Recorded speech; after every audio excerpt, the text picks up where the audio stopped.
Hi, you guys are watching KJACK Radio, and today we have a band interview with Viridian.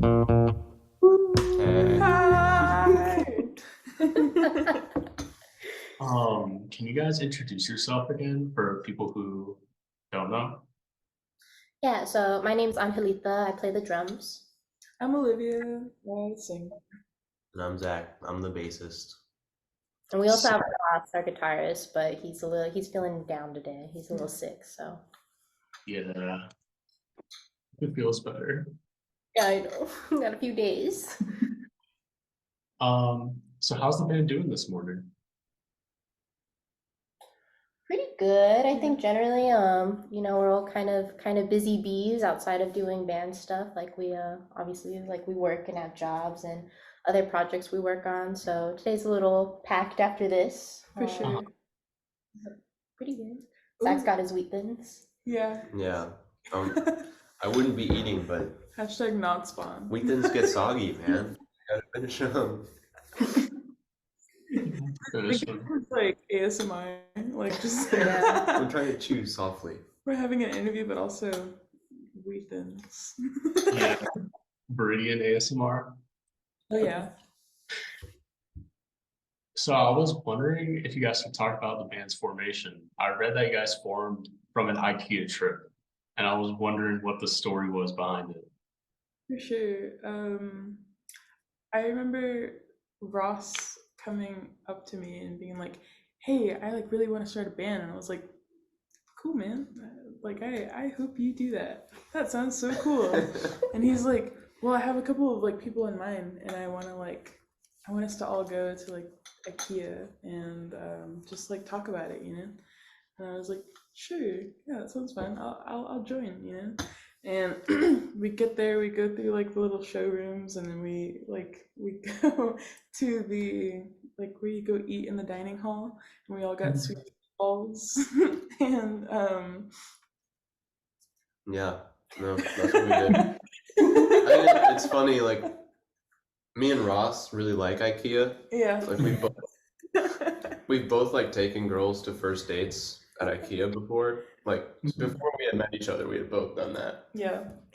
So that's just the place. I guess that's home. Yeah, we were talking over these Swedish meatballs and like over that experience as well.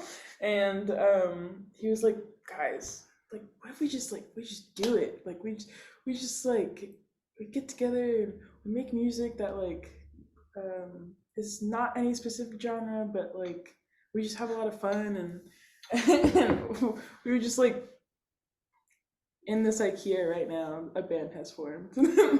And that is so beautiful. And then we had to write a song about IKEA. And here we Yeah, are.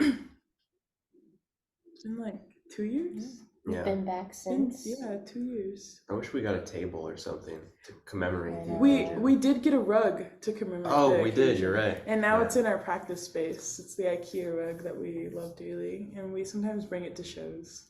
Yeah. that's awesome. I was wondering what were like in the beginning of Viridian, what was the band's like beginning musical influences? Like what were you like listening to and be like this is what I want to not sound like, but like this is what I love. You should go first. It was probably different for everyone, right? Yeah, for sure. When we started Viridian, I was like heavy into like funk. I was like listening to like 70s funk. I was really getting into Wolfpack at the time. Yeah. We actually And- did a cover of one of their songs. Yeah, so that was like where a lot of my playing came from at first, and a lot of my playing was really funky because Yeah. that's what I was listening to. I think I was drawing a lot of inspiration from Remy Wolf. Which we also covered Yes, we also covered Remy Wolf when we first for a started. while. I love her stage presence, and also the Cardigans, Daisy, and I'm trying to think of who else. Oh, and of course Hiatus Coyote. I was like, that would be crazy if we could do something like that. We should cover that. Yeah, I think we just like had our own individual style that we somehow like when we jammed together it just made so much sense. Yeah. You want to share your inspirations? Yeah, I think we all just were very kind of different, honestly. I was listening to a lot of like R&B stuff, was kind of like Ari Lennox, Lauryn Hill, Anderson .Paak, sort of neo soul kind of stuff. So I don't know, just how our music ended up kind of sounding pop, R&B, rock, kind of leaning more into rock now, but For sure. I think yeah, we all just kind of were in different musical spaces and then came together, and not kind of like musical spaces that were still somewhat connected. Yeah, it was like my first time performing and playing with a band with like funk and R&B influences, because I was like mainly in like the punk rock scene here. And I thought that that's where I was heading, but I found these dudes and it just made so much sense. Yeah. I feel like we have a lot of the same inspirations now, maybe plus some. A lot of our music taste has like We convert each other. Oh, Gus. Oh, that's my cat. Gus influenced us greatly. Look at this guy. That's our biggest inspiration right there. Gus, Our muse. Philip. Us? But also Philip. We wrote a song Yeah. about. I was actually going to bring up Philip. I was wondering, like, how, like, so you wrote a song about Philip, and I was Yeah. wondering what Philip means to the band. Well, That's Philip's everything whoa. to the band. Whoa. Okay, so before Viridian had any songs, me and Ross like sat together and we thought about like what songwriting would look like for the band. And I remember he had just gotten a cat named Philip, and we were songwriting in his bedroom, and he was like playing a little riff. And at the time when he had like just gotten Philip, he was an evil cat. Like he was just so mean. Like no one could be safe around him. He just like, yeah, I don't know. But I remember he was just so cute. So like you just wanted to be around him all the time. And I was like, what if we write a love song, but like it's about this cat, and like he's just such an asshole to you, but like you just want to keep coming back for more, and hoping that he's gonna love you. And boom, Philip became the song. And I was like, we're just like, we could tell everyone it's about a cat, or we could just like let it be up for interpretation. Be about whoever you want it to be. Yeah, it's like our very first song that we practiced together, wrote together, and I'm so happy with like the love that it's getting. It's a really great one. That's really cool. Would you write a song about the other cat that just passed by? So go ahead. Yeah, we talk about it all the time. We think it's unfair that like everyone in the band has cats and loved ones. Oh, look, it's cute. Yeah, if we keep looking this way, Yes. it's All of our cats deserve A their own song, yeah. So in time, maybe. We've also made a joke that like Philip is so like evil, but he got like the sweetest little love song. So like, so we'd have to like do opposite genres for like the other cats. Yeah, Gus is getting a heavy metal song. For sure. So this is a heavy metal song coming soon. That would go hard. Do you guys have any pregame, like sort of pregame rituals to shows? Like anything you go through or think about? That's a good question. We're big huggers. We do. We do. We enjoy a big hug. We always do a group hug. We joke about how like Ross and Zach are like the tallest in the band. When we do group hugs, like they're just on lookout, like above our heads, just like. Yeah, they're pretty tall. Or they're chatting, they're having their own conversation, like secret meetings. Yeah, super tall person. And me and Angelita are just in the hug. Sometimes it's kind of hard doing more though, because I don't know, since we are very independent, like you have to set up all the merch, and then obviously like make sure all the backlining and stuff is good. So sometimes when we play, it's just like go go go go go, quick hug. Yeah. And sometimes it's a little bit more chill. So I don't know, it kind of depends, I think, too. I like to ask, sometimes I like to ask everyone for like some advice on like jokes I could make during the set, or like yeah, I don't know. I feel like once we're on stage, we feel comfortable, and we just like we love to laugh. Yeah. And get through it. So You're the quip master. Thank You don't need to write those in advance. Just have, like, off come to the you. off the dome. I'm just making jokes. Yeah. So you brought up being an independent band, and I was wondering, in like the time that we are in now, with a very heavy focus on indie bands, and I guess like how just like with indie bands and how low they're getting paid for music, how important it is for indie bands to exist. Can you guys discuss like how important are indie bands to music, culture, just the overall landscape? Yeah, well, I think it's until you like go out and like look for it, you kind of don't realize how much music there is really everywhere. There is such a large scene and so many different types of scenes that if you're not actively getting involved in the community, it could potentially be easy to miss. But there are so many just like great musicians who are doing such great work. And it's just a great way to get kind of like practice with expressing your voice and your sound and, you know, networking and meeting people. I think, you know, sometimes the music industry can be like a very like convoluted, complicated thing. But like really demystified, so many really big artists that we listen to, like Anderson .Paak or like Chappell Rowan right now, started as independent artists and just were on the grind for like, you know, 6, 7, 8, 9, 10 years until they finally got their shot. So like, you know, so many pivotal figures that are like, people are like, wow, that's like a pop artist. Started kind of like how we are, just takes time and work and money. Yeah. So it's definitely very important. I don't know, what do you guys? Yeah, I think it's like having that community to give yourself a starting point when you're just starting off, like has made it so possible to make it on your own. Because in the past it was like you had to basically get a record deal if you wanted to succeed as a musician.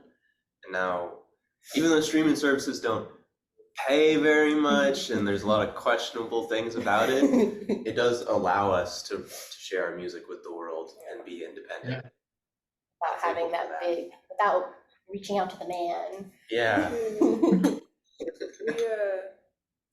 We like so many other indie bands in the scene, we're all struggling, you know, and going through it, but we have each other, which is so nice. Like we've made so many friends in this community that are guaranteed, like we're gonna go to their shows, they're gonna go to our shows and support, and like just that sense of camaraderie, you know, is really helpful because we're growing together. And I think like it's so crazy to like see how accessible it is to just make music when you have that community who's supporting you.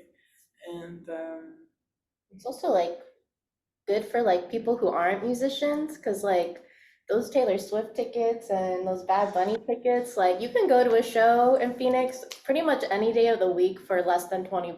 Like it's true. Just, you know, like it's just important for not only the artist, but just like anyone who wants to participate in listening to music. Like it's just accessible, like you said. Yeah. Without that scene, we'd be paying thousands of dollars to get Hub or whatever. Yeah, I don't ever really go to big shows. Yeah. It's like $40, like nah, it's not worth it. For sure. And that's another thing to think about. Like we are trying to go on tour at the end of the summer, and so that seems like a year ago that would have seemed like impossible for us, or at least for me too. But to get to the position where we've been working so hard that we think that like we have the foundation now to go out and like leap into like these different states and cities and just know that like we're gonna be together, okay, and we're gonna be okay. Yeah, people out there will Yeah. meet and connect with. Yeah, and so thank God that show culture is still alive, because Shout out to our fellow indie band Pleasure Cult. Yes. They did a tour last year and they learned things. Yeah. that they're gonna share with us. Now we're going with Guide them. us. Yeah. Cool. Pleasure Cult, you guys actually played a show with Pleasure Cult, Dreamboat, and TV Messages recently for a release show. And I was wondering, how did this come together? Because this is like just like a huge group of like up and coming Phoenix fans. We love every single one of They're those all bands. like our friends. We like, yeah, I could give them all a kiss on the cheek for real. When we knew we were recording this EP, we were like, we have to do an EP release show. And like when we were thinking about who we'd want to play with, it just felt so easy to choose these bands. Like Dreamboat, I'm such a big fan of those guys. They have so much energy that they bring, and like, yeah, TV Messages, it's so slow and so like you could just melt to that kind of music. And Pleasure Cult, Honey's voice is so beautiful, and they're the most similar to us, I think, in the scene. Like out of any band that I've seen. It's easy when your friends also make great music. Yeah, because we're in the crowd with them, and we're like, wow, yeah. But yeah, I don't know. We're just really happy that we get to know such amazing people and get to play with them. And if we're not playing with them, we're at their shows, which is really cool. I want to circle back to when we were talking about the venues, or not venues, but concerts, and how you're saying you can go to a show anytime in Phoenix for under $20. I was wondering, what are your favorite venues in Phoenix? Because there's a lot of house venues, there's everything. Like you'll find everything in Phoenix. Or big fans, big vets of Rebel at this point. That always feels comfy and a type because it's like, you know, depending on where you go, sometimes there's like a legit stage, sometimes it's like more of an area. So Rebel's always fun because, you know, there's like raised platform, big spread out audience. We're just used to it. Yeah, they really help us feel like we're at home too. I really like their space right now. It's an up and coming venue. Yeah, their space is great. And they put it all together themselves. Just these dudes that really wanted to make a space accessible. So a little bit bigger than like a house show, of course. And like, I think they're doing everything to, I don't know, just have more. And the importance of more all ages venues in Phoenix is insane. So yeah, we need more of that. But I really like their space for like a DIY kind of up and coming venue, and Crescent Ballroom for sure. Yeah, Crescent's a goal venue of ours, I think. Yeah, we're one day. Yeah, I think Valley Bar is one that Valley I would mention. Valley Bar is always fun. Versus. And they host a lot of like bigger artists, but they're also super accessible for local bands, I feel like. And so Valley Bar is a good like middle ground for local artists, I think. For sure. Yeah. But there's so many. We've played quite a few of them now. We're pretty fortunate, and I don't know. I've never been to a venue that I disliked. Like everyone's always usually like very kind and, you know, welcoming, and there's tons of them. For sure. Have you guys had a favorite show you've ever played, at least so far? I have a few. Yeah. But one of them was definitely in Flagstaff. The last not the last time we were in Flagstaff, the time before the last time we were in Flagstaff. Our very first show in Flagstaff. We played, I think it was a Fem Fest? Yeah, the Mountaintop Tap Room. Yeah, Mountaintop, pretty hype. That was, okay, we were like, we don't know what we're walking into. We're just gonna have fun. And everyone there was so down to have fun. We had people dancing like the whole night for us, and it was just so heartwarming. Like we were so scared to be away from home. Yeah, I guess that was our first out of town show as well. And it was Flagstaff. We rocked our socks. Yeah, we had people coming up to us like, please move here. Please move to Flagstaff. Like, I own an apartment complex. I'll get you in. And I was like, that's crazy. Too tempting. Too tempting to move to Flagstaff. There were so many people who were like, can you ship your merch to us? And it was just so cool. I think like for us too, like from all of those influences of like funkiness, R&B, pop stuff, like a lot of our music we do try to make very like dancey and, you know, movable and hype and stuff. So it was nice like having a crowd of people. Flagstaff people, they're just down to dance, They're man. so Not everyone in down. Phoenix is always down to dance. It's true. I have a theory that sometimes Phoenix concert goers, they're just too cool. A little to too cool dance. sometimes. But Flag was down. Yeah, they should take some notes from Flagstaff. For real. I was wondering if you guys had any thoughts on like physical media, like cassettes and vinyl and CDs. Like, what do you think about it? I am a lover of physical media. I have shelves upon shelves of like cassettes, vinyl, comic books, CDs, just like everything. I would love for Viridian to either have like cassettes or vinyl press and like something that we can sell. I think like our sound is super perfect for that. But it is like a big goal, so I know that we'll get there one day, but I think it would be so fun to have that and to hold our own songs in my hand and be like, oh my god. Those like local shops that sell all that kind of stuff too are always so supportive. Like we always hit up all the local like record shops or like Zia to hang up posters. They're always down to promote, you know, so definitely an important part of the indie scene. Sure. Yeah, I think it's cool that cassettes are coming back. I didn't expect that at all. And I think it's funny how many people buy cassettes. It's like, you definitely don't have a cassette player, but respect for buying and supporting an artist, I guess.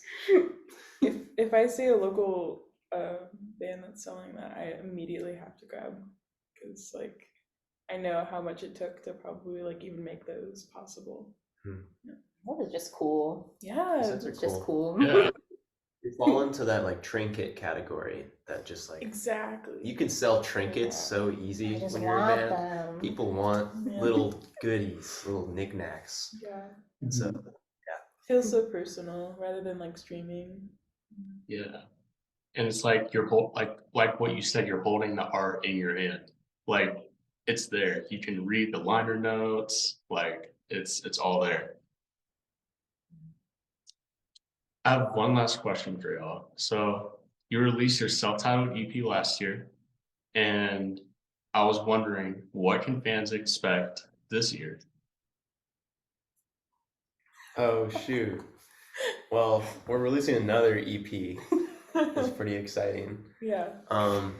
We're actually in the midst of recording the final recordings for it, which is pretty hype. And how many? It's 4 new songs Yeah. and 2 old songs. One old song and like Just an one? interlude. Oh, the Yeah. A little interlude, short yeah. guy. So we got 4 new songs coming, a re-recording from the first EP, and a fun little interlude, and all that. I'm not gonna put a date on it right now. No, yeah, no. But it's coming out. We're indie. We're making it happen. In our It's a weird schedule. But yeah, I think everyone's really gonna like these songs. We tend to have good vibes at the shows, and we're trying our best to really like just kind of enhance our production, and we've all really grown together just like as a band. I feel like we've all just gotten better. So like I don't know, the singles are the songs just I love them. They sound so good. I love listening and playing them. The songs that we're gonna release, we're going to play at the Battle of the Bands. Yes. We've been playing them for a while now. We've gotten such great feedback, and people are like, "We need to have this like release, please." We're like, "Okay," and that's why we're working on it now. But yeah, we also have like our live EP that we played. From our EP release show. Yeah, and so that's like just a taste of what's to come. But we're also after we finish these final recordings, we have more songs that we're writing in the process of writing. Yeah. So super freaking cool. And Yeah, I think at like some point we definitely want to put everything together for like a full-length album. Small step. Sweet. Well, I'm excited. I'm excited to hear them. I'm very excited to hear them. and tour. Yeah, and outside of music, we have a tour coming up, possibly. Well, definitely happening. Some new merch designs, possibly. Maybe some videos, possibly. Music There's a videos. lot of little Yeah. things happening. And expect like all the silliness at every show. Definitely Just so much like silliness and possibly flowers. That we're really big on throwing like flowers into crowds. I don't know.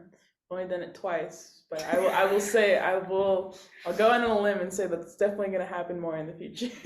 We should throw some next show. Throw rocks. Maybe not rocks. We'll work our way up to rocks. Ice cubes. We could print Viridian designs on pillows, chuck them in people's faces. People do pillow fights in the crowd. That'd be awesome. Yeah. I think y'all should do that. Very pillow fights. You gonna join a pillow fight? Not Yeah. a mock. I would. Yeah, that's hell yeah. Done. Done. Actually, for Matt. For Matt. Wait, we put Matt's face on the pillows, guys? Got the Viridian hair. Yeah, something about the hair. I'm cool with it. You can do it. Sick. Yeah, he's down, guys. Write that down. Write that down. I'm excited to see y'all Battle of the Bands on Saturday. Doors are at 5:30. Catch Viridian on Spotify, Instagram, everywhere. Just find them. They're everywhere. Listen to them. And that's our interview. Thanks for watching.